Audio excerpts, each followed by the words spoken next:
Are you ready to feel inspired by hearing other people's stories of how they got from point A to point B? What helped them? What challenged them? What did they learn? What might they know that you haven't yet explored? No matter where you are today on your life journey, there is always hope, and you will always be amazing. My name is Kim O'Neill, and this show will inspire you to keep going. You and your life are worth it. You're listening to the Every Day is a New Day show.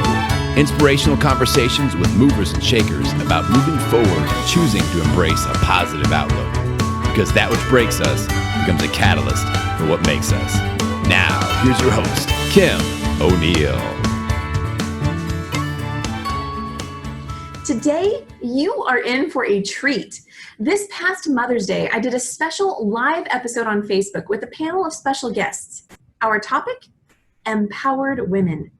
The inspiration for this group discussion originated from a conversation I'd had with my friend Beth Myers that we started inside her Facebook group, Daughters of the Universe.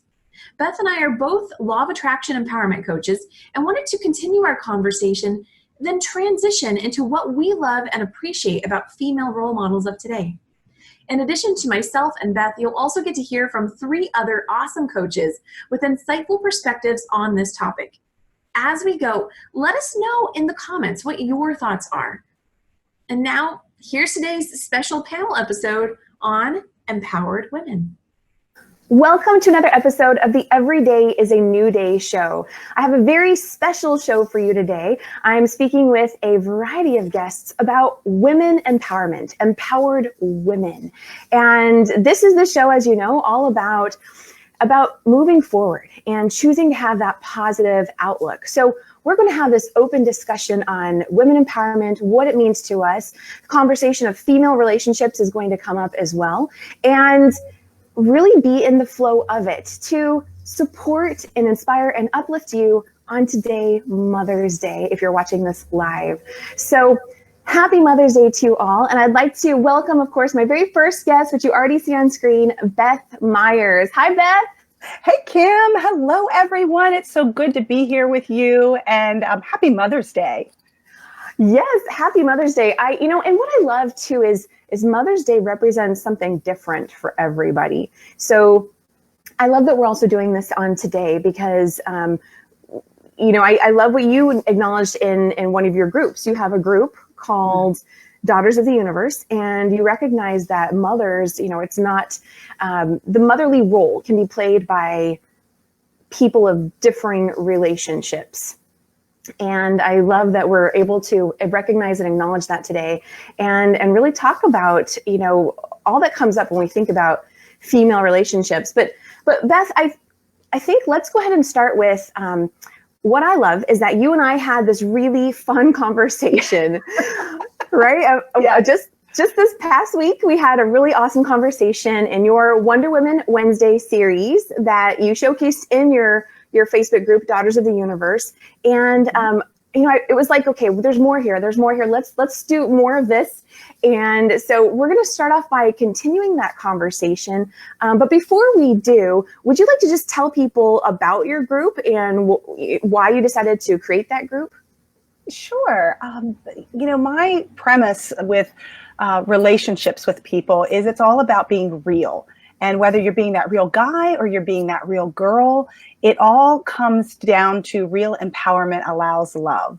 And a way to bring that forth is through our connections with one another. And I wanted to create a group that allowed for women to connect with one another, be in a safe space, because it started out with people I knew and then inviting people that they knew to be a part of a group that really supported women being daughters of the universe and recognizing the power that we each have to stand in our truth, in our light, and to share that with one another in a different way than many times we see in relationships in our workplace, within our families, within everyday connections that we may have with people, like, "Ah, why did they do that?" In that judgment space. So it's really coming from a place of love and connection.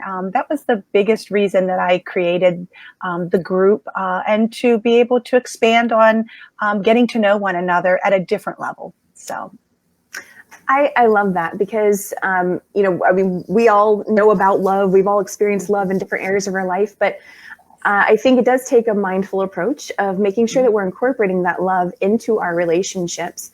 And especially in particular with, the female relationships that can show up in all different areas of our life. And not every relationship may feel as easy to step into that space of love, but when you infuse it with love, it can shift and transform. So I think you make a really good point about that. I love that.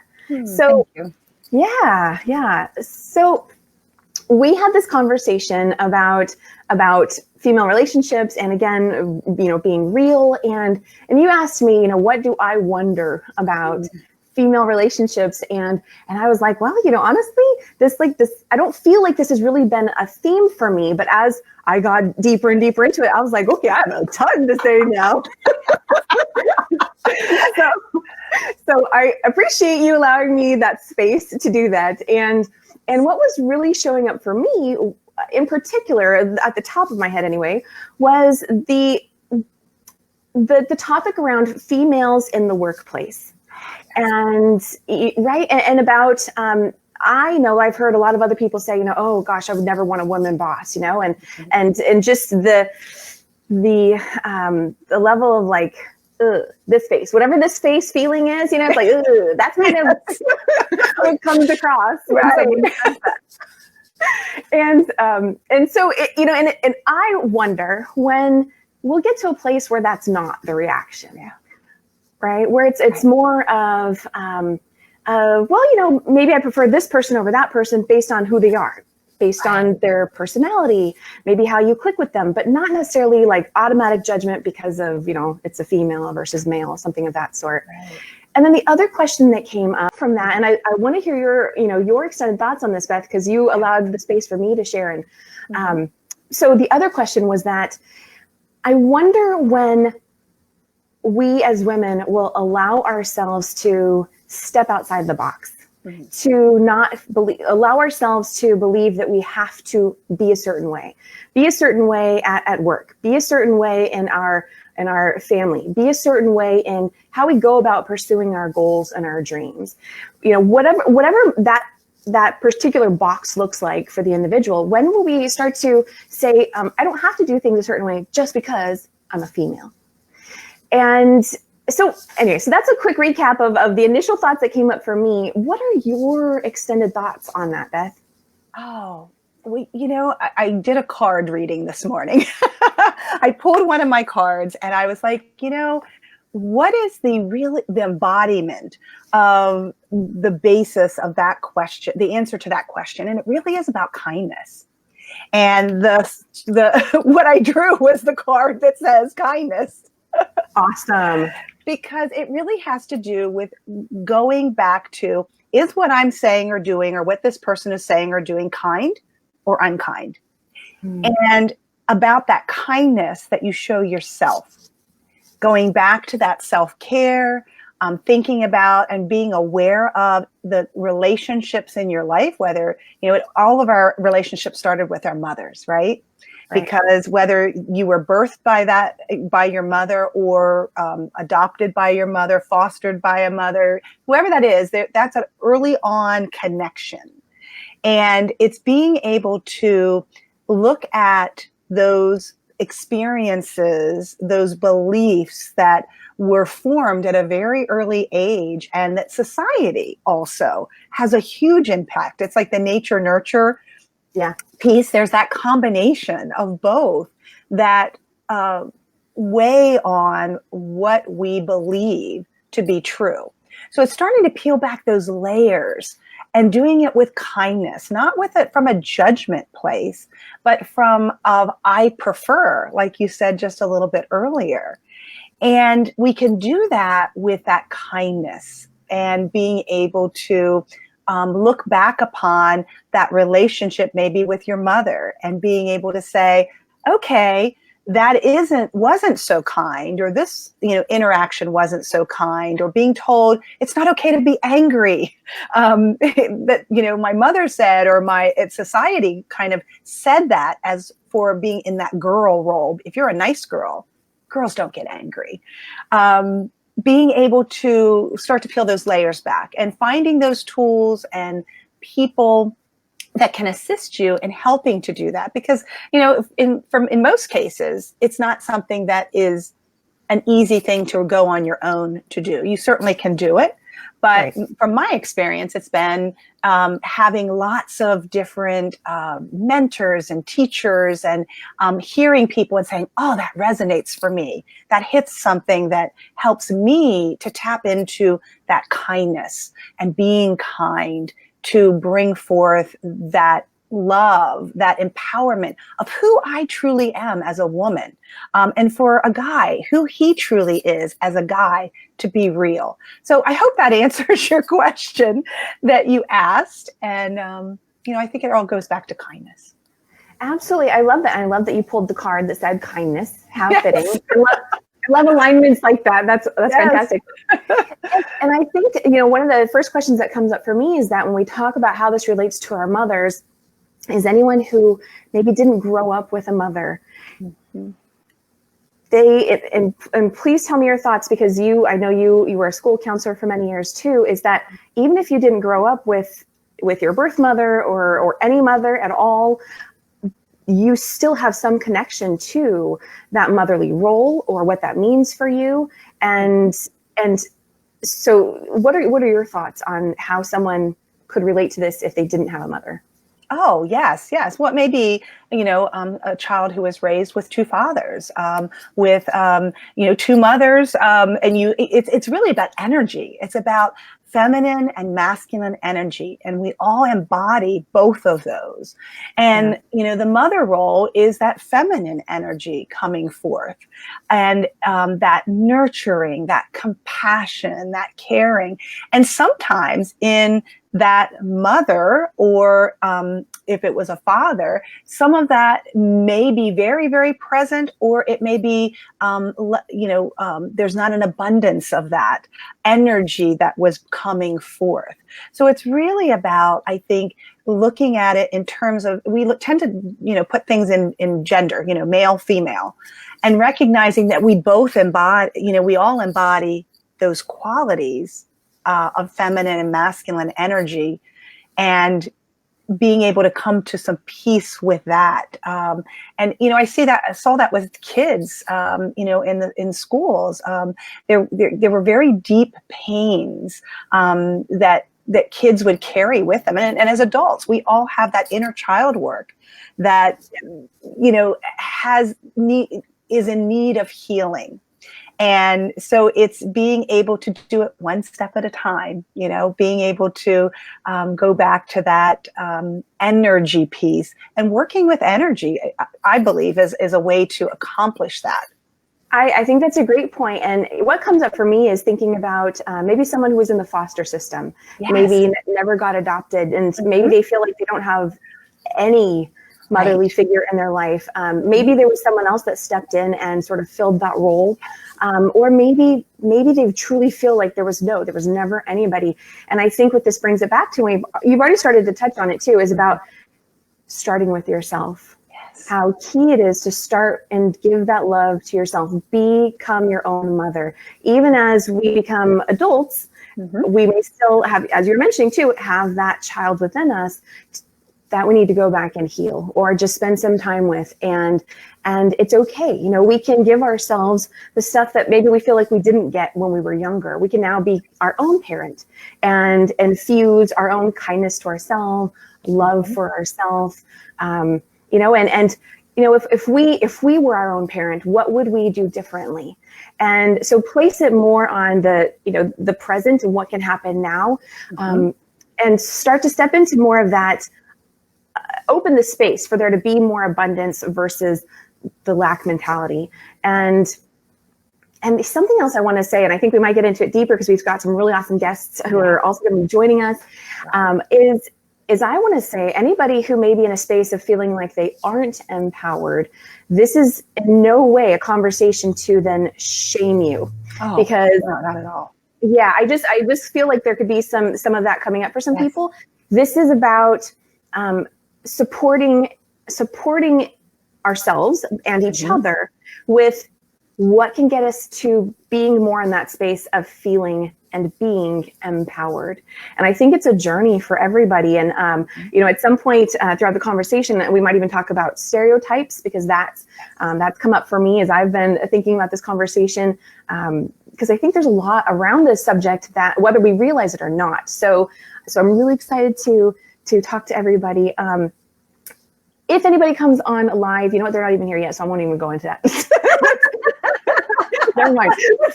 Beth, before we bring on any guests, do you have anything else you'd like to share on this subject? Oh, I just love how you just encapsulated some really key pieces, looking at stereotypes.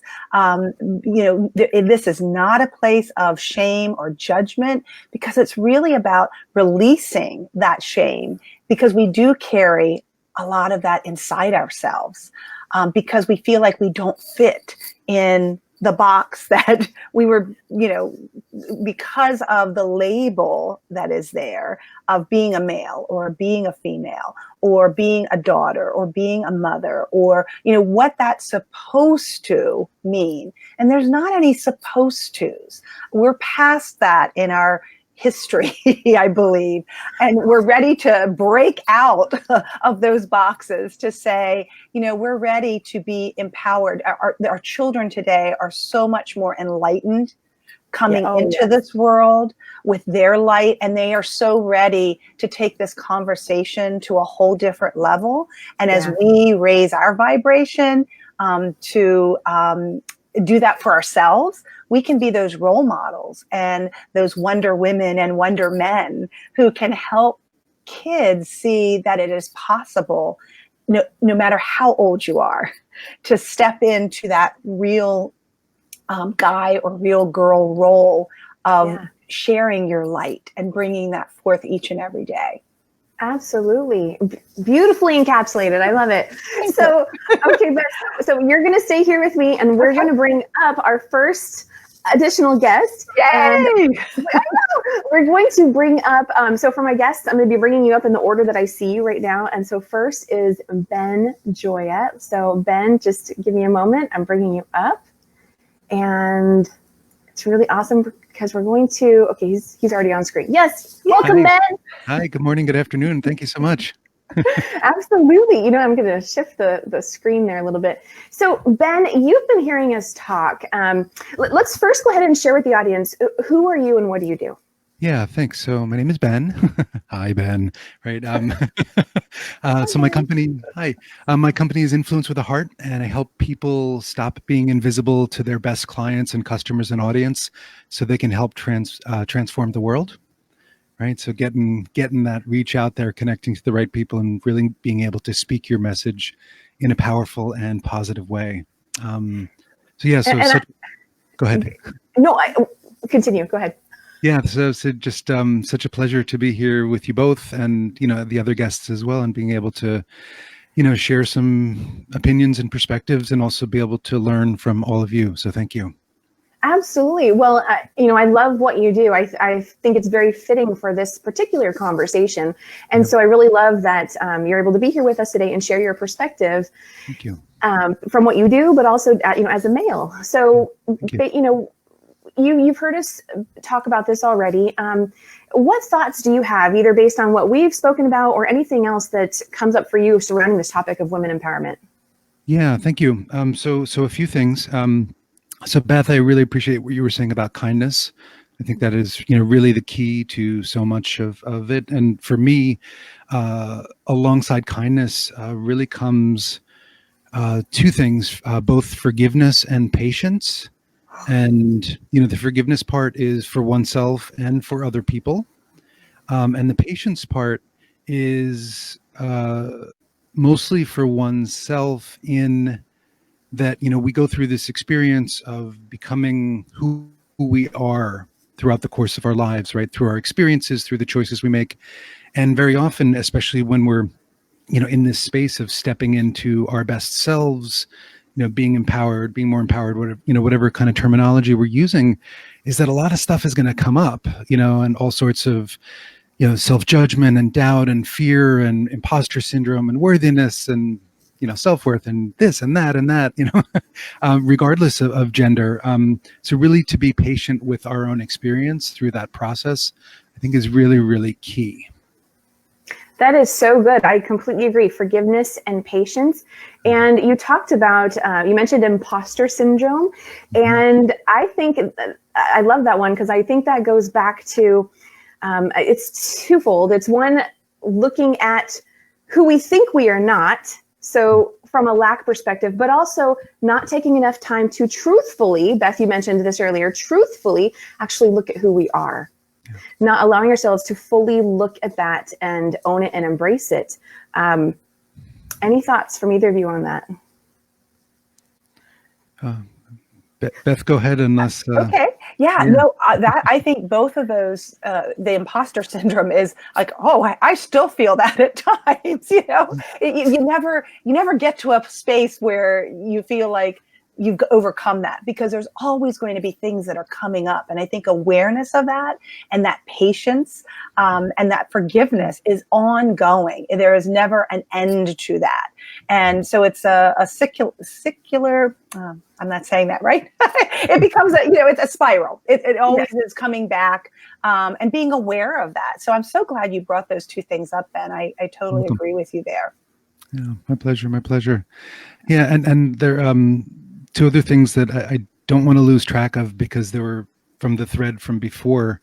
I think a lot of times when people hear the word empowered or empowerment, there's the understanding, often the misunderstanding that empowerment is coming from the outside, right? Somebody is bestowing this upon me. Somebody is giving me the tools to be empowered, and somebody may be giving you tools and examples and all of that kind of stuff, which is brilliant. I mean, that's what we all need. And we are all infinitely powerful. And it's just that we have a bunch of stuff in the way, right? It's like that dirty windshield, and we just got to keep kind of cleaning that off for that power to shine through. So just really wanted to frame that in this, for the rest of this conversation, because sometimes, many of us, like, we look to the outside for justification, for worth, for love, for all of these kind of things. And of course we want to be loved from other people, but if those things aren't coming from inside in the first place, then it makes it really, really hard to get it from the outside, because usually then it's, from a disempowered kind of perspective. Oh, I love that. So that brings me back to another point that came up in the conversation with Beth and I earlier in the week, is the concept of power versus force. I think when we're focusing on all those external things, we end up being in a place of more force, thinking that we're forcing our power, versus when it's coming from that internal space, we can be our power. It's more there's more ease, it's more natural, it flows more effortlessly because we are already that, versus thinking we need to gain something and we need to, control other people or make them do something different. That's the true disempowerment, is thinking that we need that to happen first. Yeah. So yeah, I love that. Well, let's go ahead, and we've got awesome guests here. So let me go ahead and thank you so much for what you've already shared, Ben. Thank you both. We have the space, so I'm going to go ahead and keep you on screen for a little longer. Sure. And we're going to bring up our next guest, which is Joanna Gamez. And here she is. Thank you. Welcome, Joanna. Hi. Thanks for having me. Absolutely. Well, I'm really glad that you can contribute to this conversation, because I know that this relates to some of what you do. So will you go ahead and share with everyone who you are and what you do? Sure. Well, I don't know if you can see me when I was in the lobby, but I was over here, putting my arms up, and because I'm loving this conversation, because it's exactly what I'm all about, right? So yeah, this is great. So I'm Joanna Gamez, and I'm a transformational coach, and I specialize in helping women who were raised by difficult mothers. So Oh, okay. We lost Joanna. That's okay. I think we'll be able to bring her back in just a moment. Okay, bringing Joanna back. Woohoo! Joanna's back. Where did you lose me? You were talking about being a transformational coach, and then you just started into the mother piece. Oh, okay. Yeah. So I help women who were raised by difficult mothers. And, because I was one of them, or I am one of them, I should say. But, these women who seem to have everything all together on the outside, but on the inside, they're feeling broken and overwhelmed and resentful and triggered in their close relationships. And they might even have health problems. So I help them to heal those wounds so they can finally have inner peace and harmonious relationships and healthy bodies. I love that. And just to clarify, you aren't a difficult mother. You were raised by a difficult mother. I was raised by a difficult mother, yes. And I use the term difficult lightly because that's an understatement. But I'm here to say that no matter how rough your relationship is or was with your mom, it can be completely changed, because that was my journey over the last 5 years. And I'm like in awe of the gifts that come from that and the love that's really beneath all the crap, and I guess that's my message is tuning into unconditional love within ourselves, right? Like Ben was mentioning, I really liked that the empowerment comes from within, right? Like everything starts inside, and it took me 40 years to get that, right? But once I did, it was like a whole new world, same details in the past, but my view of them was completely different, and it changed everything. And that's essentially how we can change the story that we're living within, right? It's the details, like the facts of what have happened are the same. That's not changing, but your perspective completely shifts what it now means. Yes. And yeah, it's just amazing, because I spent most of my life being really, really angry at my mom, because my mom passed away almost 2 years ago, and she was a wonderful person, but she was very complicated. When she was connected, I want to say she was so loving, and when she was disconnected, watch out. If you were in her path, it was destructive, right? And so it was very confusing, especially being the youngest child, and I was the only one left at home because my siblings are a lot older. And it was really emotionally abusive, and I took all of that on. So I spent most of my life being really angry at her and demonizing her and kind of blaming her for all the problems in my life. And all that did was just cut me off, right, from my resources and the love that I really am, right? And so I had one marriage end in divorce. I was working myself to death at work, and I got so sick that I had to stop working for over a year. Wow. It was really, really intense. And what I realized in all of that was that by hating her, I was hating myself, right? Because there was so much of me that was like her. And I had to, in order to save my own life, I had to decide to just drop it. And once I did that, it was like, oh, wait, And what happened was I developed compassion for her, because I had Lyme disease and black mold toxicity and all these things. And what I realized when I was diagnosed and being treated is that's what was going on with my mom her whole life. And that's why she was this roller coaster, of fine and normal to like completely crazy, right? And so I had understanding for her, and that was my missing piece, right? Because I could never make sense of her behavior, right? And once I had that understanding, though, I was finally able to tune into the love that she still has for me, and I blocked myself off from that for so long. And once I healed that within me, my relationship with her was just, there was no more anything, even when she had bad days, she wasn't talking to me on those days, we were vibrationally, we were always matched at the right point, but I was such in a good place now, and I wasn't expecting that from her, that it was beautiful. And it was nice that happened while she was still alive, because she was able to pass in peace, because we were able to have a lot of time together to really reconnect, What helped you get to that place of understanding?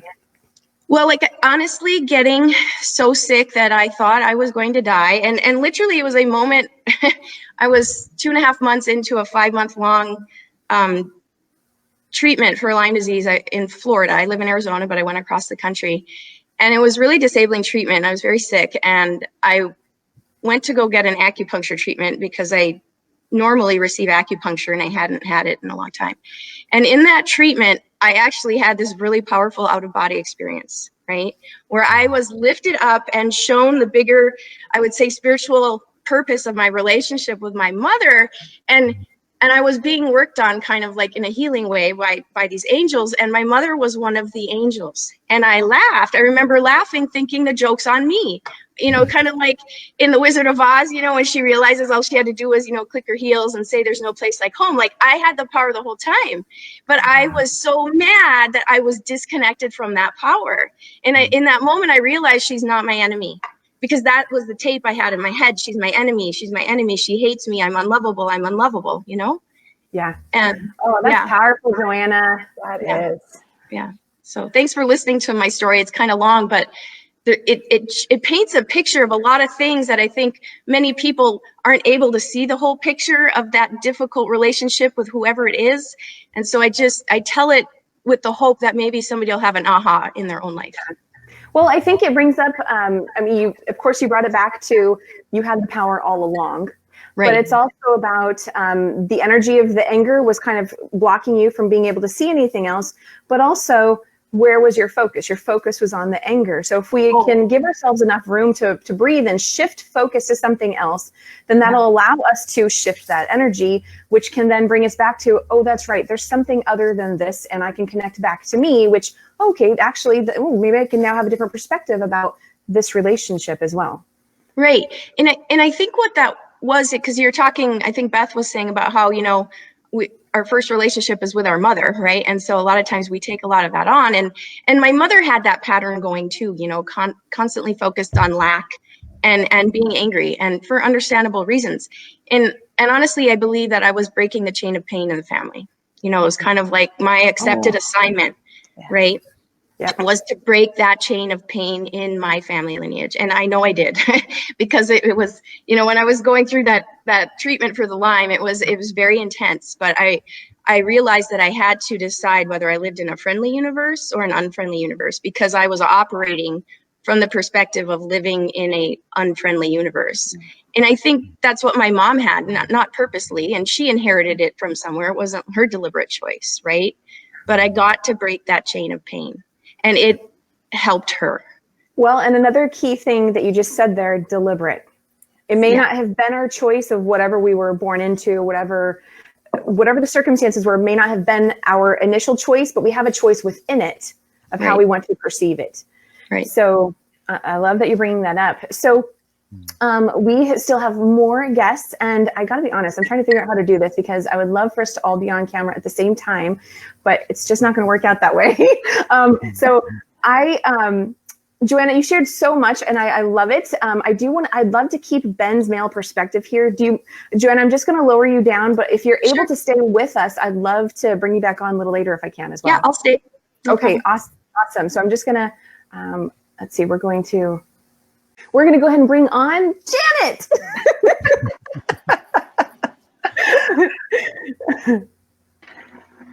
Hello. Hello. Welcome, Janet. Glad I made it on. I'm glad I made it on. I didn't know if my schedule was going to allow me to get there, but I did. So awesome. How is everyone today?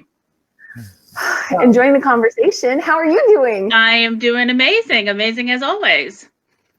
Well, so Janet, please go ahead and tell everyone who you are and what you do, and then we'd love to hear your thoughts on this whole subject. Yeah, my name is Janet Starr. I am a intuitive. I basically work a lot with energy. That's my main mode. I was born an empath, clairvoyant, clairaudient. So basically I tap into energy. And when I do that, that's when I can help people. That's when I see the path that they're on. I'm able to see the path, the next step that they're going to. And then once you're aware of where you're at, you can change it. You have the choice to change it. But a lot of people, they live their lives basically with a happy face sticker on, and they have no idea where they're at energetically. Well, and I love that. So recently I was going through something, and Janet totally picked up on it, and we had a fantastic conversation. So I can certainly attest to her powerful energy shifting coaching abilities. So thank you for that, Janet. Thanks. Absolutely.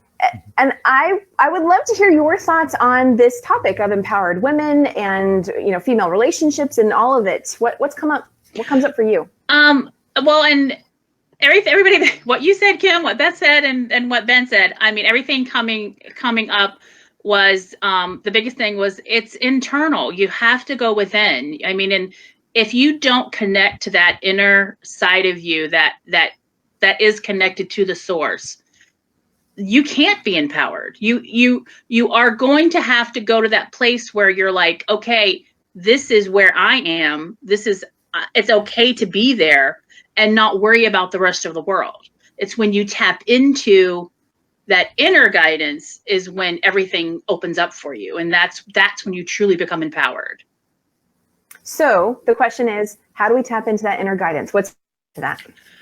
The best way, easiest way is just meditate and just get quiet. Most people just are so busy in their lives. They're going here, going there, doing this.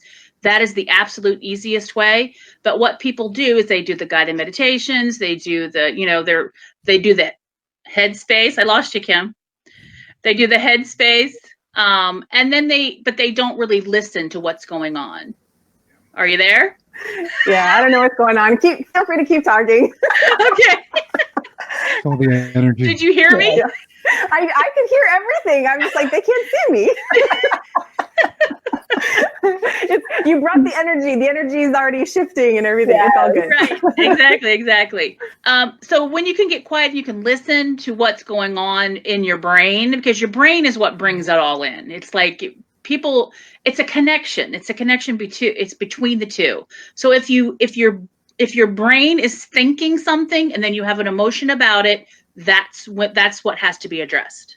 It's when you try and think things away. Oh, I'm feeling this, but I'm just going to blow it off, which is what most people do. Then is when they lose that connection. They lose that connection. That is so key. Yes, processing that emotion and not thinking we can think it away. We have to feel it away. That is so good. I feel like I just got that on a different level by hearing you say that right now. Well, and I think that with what Ben and Beth were saying too, that if you can kind of tap into those things of empowerment and the way that you become empowered, then it becomes easier and easier and easier. The more you do it, the easier that it is. Yeah, and I think it's the awareness piece, the mindfulness piece. I know Ben is all about mindfulness of knowing what am I thinking, what am I feeling right now, and then making that choice to what I practice myself is, oh, that's right, this is what's happening with me right now. Okay, let me lean into it. And I literally will physically lean in, and that helps me lean into the emotion so I can process it quicker. And that is exactly what everybody needs to do. You need to stop in that moment and say, okay, what am I feeling? What is this about? And I'm not saying you have to go back and you have to fix it. You don't have to go back and do all of the work back. You just have to say, okay, this is what I'm feeling. What is it about? Tap into it and then change the thought. As soon as you change the thought, the energy changes. The energy shifts. Ben, do you have any thoughts on this regarding mindfulness and the emotion piece? Yeah, thank you.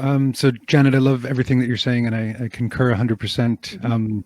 I think we have such a tendency as humans, and especially, humans in these, this, big industry that we're in of helping, other people with their stuff, that we're so overloaded with information that we complicate, the direct way to deal with this stuff, which is, pretty much like get quiet, make some choices about, what's coming up. And I would just love to add one thing, Janet, to what you said, is just to realize that it's all impersonal, right? That stuff, like I didn't choose to feel this grief at this moment.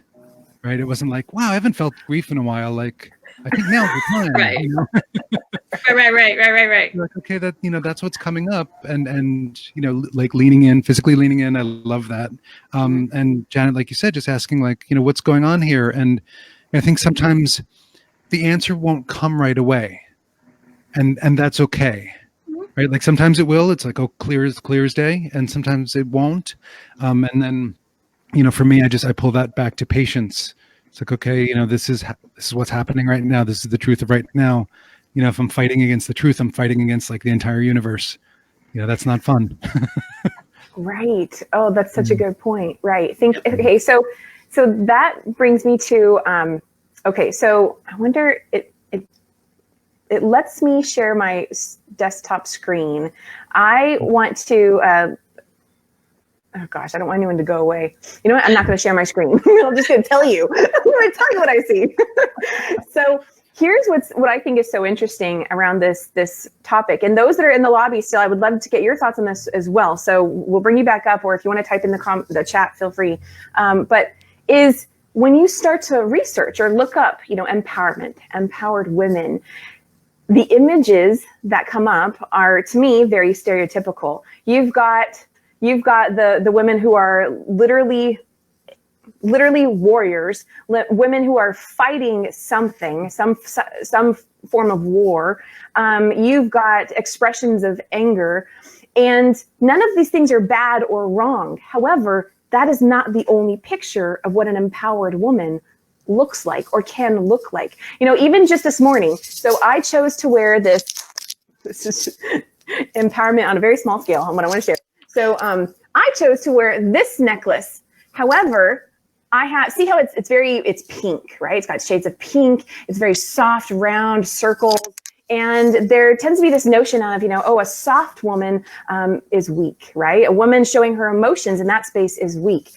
I could have chosen to wear a different necklace that is also pink, but has these metal edges and around these squares, and looks like a very warrior woman type necklace. Just the two different necklaces, I get completely different reactions from people when I put on one versus the other. And anyway, I just wanted to use that as an example because I don't think we are maybe as aware of how we perceive people based on these subtle little nuances of, this is what strength looks like versus this is what weakness looks like. Personally, I think that a woman who allows herself to, this is what I've learned from my personal experience, when you allow yourself to feel and process your emotions, that takes a lot of strength. And this goes for men too. It takes a lot of strength to say, okay, I'm going to be courageous to actually go there, to allow myself to experience this so I can release it. Because what's on the other side. The other side is actually a deeper connection to you, to your truth, to your true inner power. And anyway, so I kind of went in a few different circles there, but do any of you have thoughts on the stereotypes of what an empowered woman looks like and any of that? When you mentioned the warrior, the picture of the war, I think it goes back to the power versus force. It's like, even though they're holding, and they're ready to go to war, you're still pushing against. You're pushing against instead of being soft and allowing it to happen. When you're when you're in that energy, you're fighting. You're fighting, and whenever you fight, you're going to get more of it instead of letting it go and pass through you. And then, at a softer place. Yeah. The other thing that comes up for me when I talk about this, and again, for me, there doesn't have to be a right or wrong, but I think it's just being aware. One of the things I feel like I connect with Beth on is, you have your Wonder Woman Wednesday series. And for me, I feel like a lot of my clients are these undercover Wonder Women. They are these powerful, strong women. But when we think about Wonder Woman, I mean, I'm going off the movie, okay? I didn't have a lifetime of comics, but what I love is that Wonder Woman is not just this physically powerful, strong being. She led with her heart. Mm-hmm. Like that's where her true strength and power came from. And so it's the combination of both. We don't, an empowered woman doesn't necessarily have to be this person who constantly goes to the gym and works out. I mean, sure, she can be an empowered woman. And so can the woman who sits at home and loves to read every night. She can be an empowered woman. It's about what's your truth and how are you connecting to that and allowing yourself to be in that. So Beth, do you have any thoughts on this warrior woman concept? Yes, it just brought up several things as Jennifer was talking, Ben, and you. So I want to go back to the mindfulness piece because that is a huge game shifter. And both my parents passed away in the last 3 years, or transitioned in the last 3 years. And it has been meditation has been, and being in that mindful space has been a huge way for me to step into being empowered as opposed to disempowered as their illnesses and final transition. And my dad was always a man who would have been looked at as a weak man at times, because my dad was one who was quick to tears when something touched his heart. And I always loved that about my father. And my mother was one who was kind and compassionate as well, but she showed up as more of that warrior woman. And the perception was that she wasn't as kind, or that she came across too strong.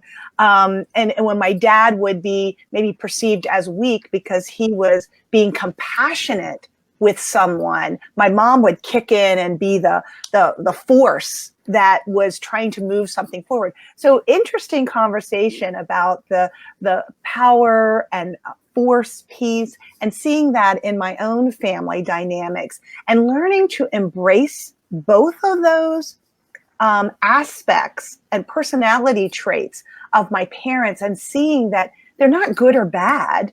They're just, that's who they were in different parts of their personality and what they brought forth at different times. And how can I step into that empowered role to allow that emotion to process and not feel that it's weak, or that I just came to tears for that, and allowing myself to just allow those tears to stream down whenever it may happen, and not feel like it's something I have to hide, or, and my dad, he would freely let those tears flow at times. And yet I could sense that sense of, I shouldn't be doing this. And I just would, my desire is to see all people be able to step into that empowered role of processing those emotions, whether it's anger, frustration, sadness, grief, and allow that to come out, but know that that's not to judge somebody on. So I guess those are the things that were coming up for me from this conversation of being empowered. I love it, Beth. That's really awesome that you were able to see that within your own family dynamic too, and with the roles stereotypically, reversed. Yes. So I love it. Ben, I would love if you'd still stay with us, but I'm going to go ahead and drop you down. And where do we go here? Okay, so I'm going to drop Ben down. Oh, whoops, did the wrong one. Hello to Ben again. And let's go ahead and bring Joanna back up and see what new thoughts Joanna may have had since last being here. Hi, Joanna. Well, I just love this conversation because it's just amplified. Everybody that comes in brings another aspect, and it just raises the power of it. The importance that everyone said, Janet, Beth, and Ben, and you, Kim, of feeling your feelings. I can honestly say, because my mother was so explosive. My mother was also kind of the more, I would say, masculine, forceful energy in my household. My dad was manly, but he was more quiet and subdued unless he was really upset, right? And my mom was always, but because she was so explosive and she would rage, for me, and then I wasn't allowed to have feelings, and I did, right? And so that created all kinds of stories in my head about feeling feelings, and I always felt out of control with them, right? And I was afraid of my negative emotions, right? Because I watched how they played out with my mother. And so I had to learn to change my relationship with my feelings and understand that they're just guidance about my connection with myself, right? And really don't have anything to do with anybody else, no matter how much I think that they do, right? And to learn to be unconditionally present and accepting of myself, and to not make myself wrong, no matter what I was feeling, but to just ask that question, what's this about? What's going on, right? And how can I, now that I know this, how can I care for myself more, right? How can I welcome this feeling and bring it in and give it acceptance and love and make it a part of myself, right? And that was the most freeing thing that I ever did, Like, that's what allowed my body to heal. That's what allowed my relationships to heal. I mean, everything healed by doing that, feeling my feelings, not being afraid of them. So it's so important, you know. Like, I love it. And, you know, we've got Kim with us in the comments, and Kim has been commenting, sharing different thoughts of, let's see how this works. Yeah. Thoughts of, I presume these are who you perceive to be empowered women. And thank you so much for sharing this, Kim. She's saying Mother Teresa, and she's also saying Mrs. Clinton. And we didn't talk about that yet. Who are some of your favorite role models? Beth, Janet, or Joanna, any of you like to go first? Sure, I'll go. Okay. Oh, go ahead. Sorry, Joanna. Go ahead, Beth. All right. I feel like Mother Teresa has always been somebody who I have looked at as, wow, what amazing empowered woman she is, and how she served, coming from that service. But somebody today, and today's limelight more so, is Michelle Obama. I have not read her new book on becoming, but I look forward to reading that, because I just think she embodies grace, and being the president's wife for any president must be so challenging. And she just brought such grace and showed us all how to step into being an empowered woman, because that's who she is. And so that would be my person. Love it. And I'll go ahead and add, actually, that for me, we already talked about it. It is Wonder Woman. I love Wonder Woman. I love that whole combination of heart and, if she wants to infuse what may be perceived as a masculine form of strength, which it does not have to be, but that warrior version of her, how she stood her ground and fought for what she believed in, but from a place of heart. And I love that. She's a beautiful blending of the two different aspects of herself. So that's one of mine. Janet, who is an empowered female role model for you? Well, I'm going to go with like the proverbial everybody does, and it's Oprah. I just love, because she has chosen her path. She said, I'm going to do it. I don't care what anybody else thinks. I'm going to do it my way. And she does it. She comes from a place of understanding and kindness and giving. I mean, she's like the whole package. She's the whole package. Yeah, I agree. I know that was the one I was like, okay, I won't say Oprah, but everybody's like, yeah, it's like, well, but that, and you know what? Another one too is Ellen DeGeneres too, who she is like, she everything's laughter with her, but she's just kindness. She's just kindness. She's just a kind person. Yeah, I agree. Joanna, how about you?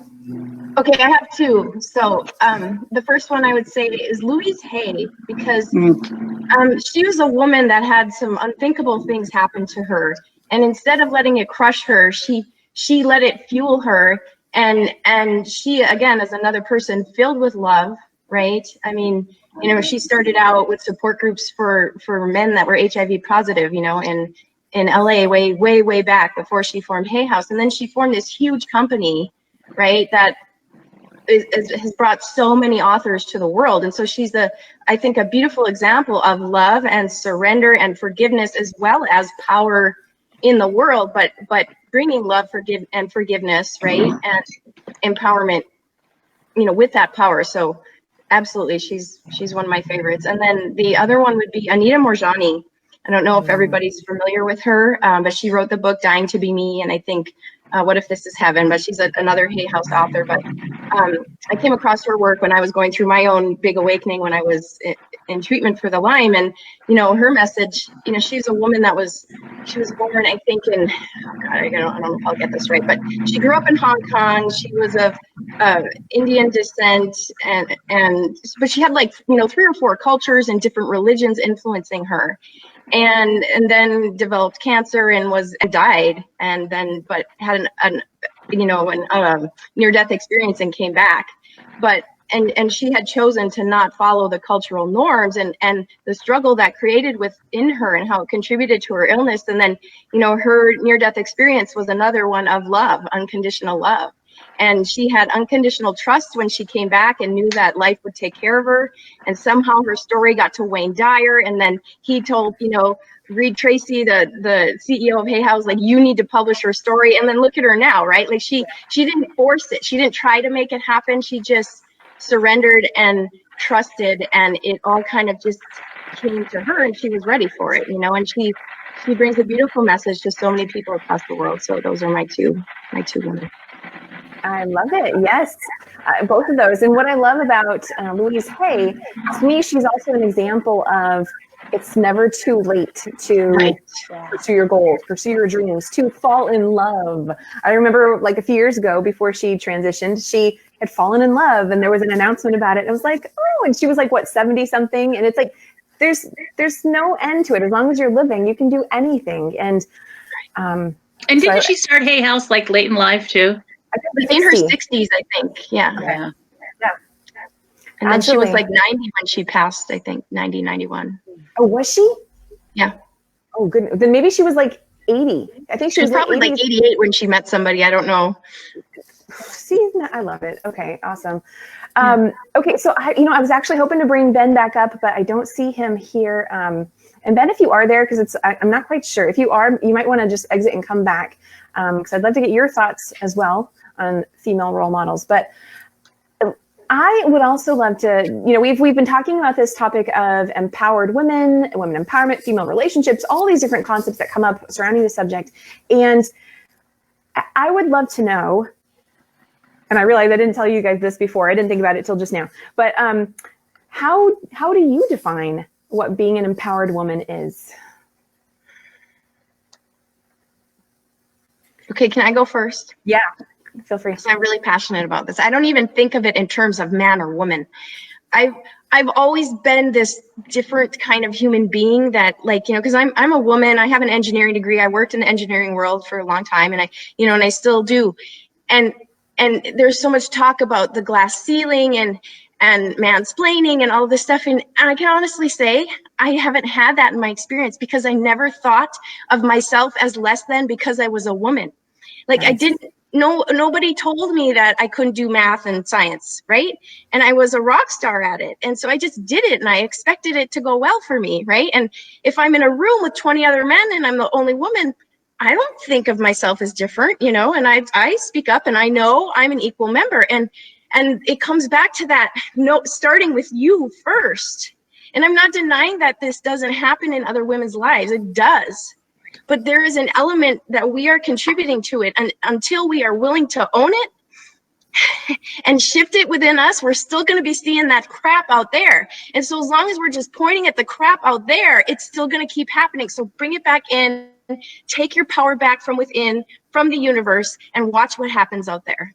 So I'm sorry. It's like my soapbox, and I get fired up about it. It's like, take your power back, ladies, And Well, I love that. It's clear that you were so passionate about it. And I love that. And I can totally agree with that. And I think with that, I want to add to that is that I think there are just so many stereotypes and perceptions about this, is that we can think that if we're taking our power back, that then means we need to be demanding and forceful. And it doesn't necessarily mean any of that.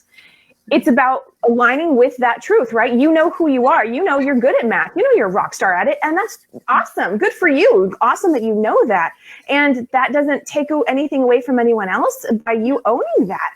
And so I think that's sometimes, we may think, oh, but I'm not like her. You don't have to be a rock star at math or whatever. It's about, what are you good at? Who are you? And really acknowledging the beauty and amazingness of that. I think a lot of us, it can take a while to really go, oh, I guess that is a gift, because there are certain things that come so naturally for us, we don't even realize the beauty of it. And so if you're in that space, it's okay, but start to allow yourself to go, okay, yeah, what is that awesomeness about me? And how can I just focus on that for a while, and just, immerse yourself in being that and allowing that, right? Again, it's like, it's not forcing it. It's allowing yourself to surrender and be open. And okay, anyway, could just go on and on. So, and I want to add to that, Kim, is that it's who you are and being true to who you are instead of what you think other people want you to be. Yes. Which is what most people, not men and women, they do. Yeah, right. Yeah. Right. So, okay, is that your definition of an empowered woman or person? It's basically, it is about, it's being true to who you are. It's tapping into that core of you, who you were born to be, and letting it shine through. That is my definition. Love it. Okay, awesome. And Beth, how about you? What's your definition? Oh, I just love what Joanna shared and your passion and what you just shared, Janet, because mine is just coming right in to follow up with what all of three of you have said, because it really boils down to real empowerment allows love. And when you have that real relationship with yourself, by owning your strengths, owning your talents, they don't have to fit in with anybody else's definition of who you should be. It's you being real. Yes. And then your relationships with others are real relationships because you are sharing your light. And that is just transferred to other people. And you see that show up in your reality with your connections with other people. And, past things kind of just go away. Like you were talking about, Joanna, with your mother, because you shifted that within yourself. You owned who you are. And that's where joy comes from, is, just owning you and who you are. And I've loved this conversation today. So thank you. I am too. And my definition is pretty much, yes, a combination of everything you have already all said. To me, an empowered woman or person is someone who allows themselves to be who they are and confidently be in that energy and take action from that place. So yes, I agree. I love this conversation. We've gone a little over an hour, but I so appreciate everyone who has been here today. Thank you, Beth, Janet, Joanna. We had Ben. Just everyone's perspectives and insights on this added to such a rich conversation. I really hope that those listening take away that one of my takeaways, you're going to take away whatever you're going to take away. One of my takeaways is reinforcing that it's a process. Please do not shame yourself or go down on yourself, blame yourself if you don't feel you've been in that empowered place yet.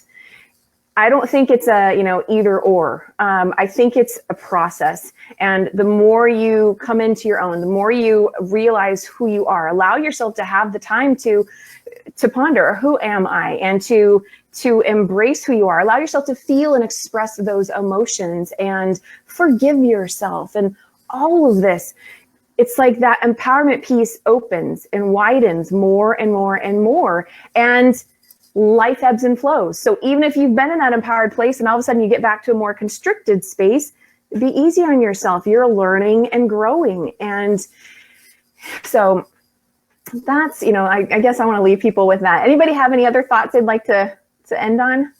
Just thanks for having me, Kim. You're welcome, Janet. Thank you for being here.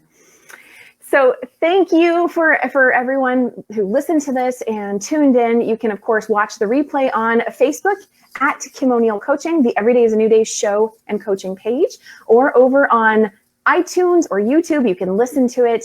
And remember that every day truly is a new day. It's about the choices that we make, and we can choose to start to take actions that allow us to feel more of our own self-empowerment. And remember that it starts with us first. That's where the true power comes from. It's not about forcing anything on the outside. When you have that within, then it naturally flows outward and things will shift and life can become more joyful and awesome. So with that said, thank you to everyone, and we will see you next time. Have a wonderful day. Thank you for listening today. If you found value in this episode, be sure to rate and review it on iTunes and subscribe so you can continue to be inspired and feel supported on your journey forward. Remember that every day truly is a new day. The more you practice saying yes to yourself, being open to your life's gifts through your lived experiences, the more you find yourself in the rhythm and flow of life. And that's just the beginning of how much more beauty is ready to unfold for you. Subscribe to the Every Day is a New Day show on iTunes and connect with me after the show over on Facebook on the Every Day is a New Day show and coaching page, where I also go live with many of my guests on Wednesdays at 6 p.m. Pacific Standard Time. Or follow the show on Instagram at Every Day is a New Day show. Let me know what you're taking away from today. I'd love to know. I'm your host, Kim O'Neill, and I look forward to connecting with you next time.